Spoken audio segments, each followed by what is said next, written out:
Avanço da vacinação contra a Covid, estudantes de 9 estados já voltaram a ter aulas presenciais obrigatórias. Outros 4 devem adotar a medida em breve, já anunciaram. São Paulo tem 3,5 milhões de alunos só na rede estadual.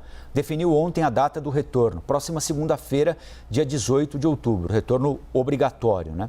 Sobre esse assunto, nós vamos conversar agora com a professora Cláudia Costin, diretora do Centro de Políticas Educacionais da Fundação Getúlio Vargas, que mais uma vez gentilmente atende a CNN. Professora, obrigado pela entrevista para a gente.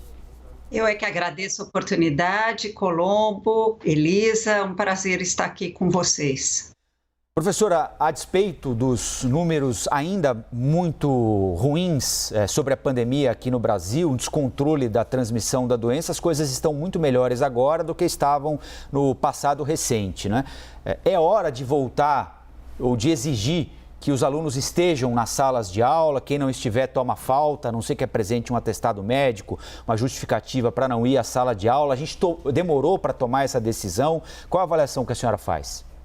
Olha, eu não sou, Colombo, epidemiologista, então eu não sou a pessoa mais adequada a dizer quando é o momento exato de voltar. Mas observa-se que, de fato, a pandemia desacelerou de uma maneira muito importante.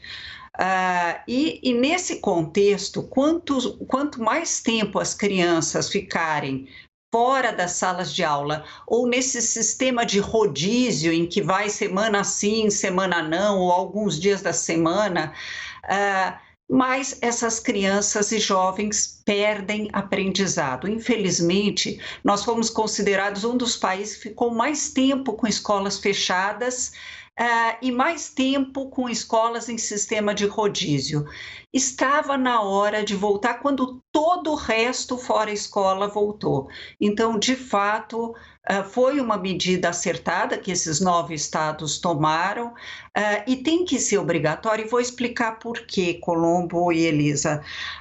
As crianças do Bolsa Família, infelizmente, uma parte delas, pelos relatos, estão em trabalho infantil. E eu não estou falando de crianças ou jovens de 17, 18, crianças de 11, 12 anos em trabalho infantil. Quando é obrigatório, eles perdem a Bolsa Família se não mandarem os filhos para a escola. Muitos pais também, nesse rodízio, acabam mandando a criança 2 dias da semana em que ela deve ir para a escola, mas já que tem material para aprendizagem em casa, por conveniência familiar, não mandam. Então, educação tem que ser levada muito a sério, com os devidos protocolos. Na verdade, a partir de novembro, o distanciamento em São Paulo vai ser removido também, o que vai permitir um 100% para valer. E as crianças que têm comorbidades, evidentemente, por exemplo, crianças cardíacas, podem apresentar seu atestado médico e não terão problemas. A aprendizagem em casa vai continuar nesse caso. Professora, quando a gente observa em tempos normais, assim digamos, a diferença entre o ensino público e o ensino privado, a gente já vê uma discrepância tremenda, triste. Quando você coloca uma pandemia no meio desse ensino e a gente observa as escolas públicas, minha nossa, né? De que maneira essas crianças vão recuperar o tempo que perderam? Até que ponto a estrutura pública de ensino no Brasil está pronta para conseguir repor uma educação para essa lacuna de que 1 ano, mais de 1 ano? Então, de maneira crítica, como a senhora avalia como esse tempo perdido vai ser reposto, principalmente observando o ensino público? Olha, de fato, o Brasil, que já tinha enormes desigualdades educacionais, Elisa, no PISA, que é um teste internacional de qualidade da educação, permite comparar países, o Brasil foi considerado o segundo mais desigual do ponto de vista educacional entre os 79 participantes. É uma prova organizada pelo OCDE.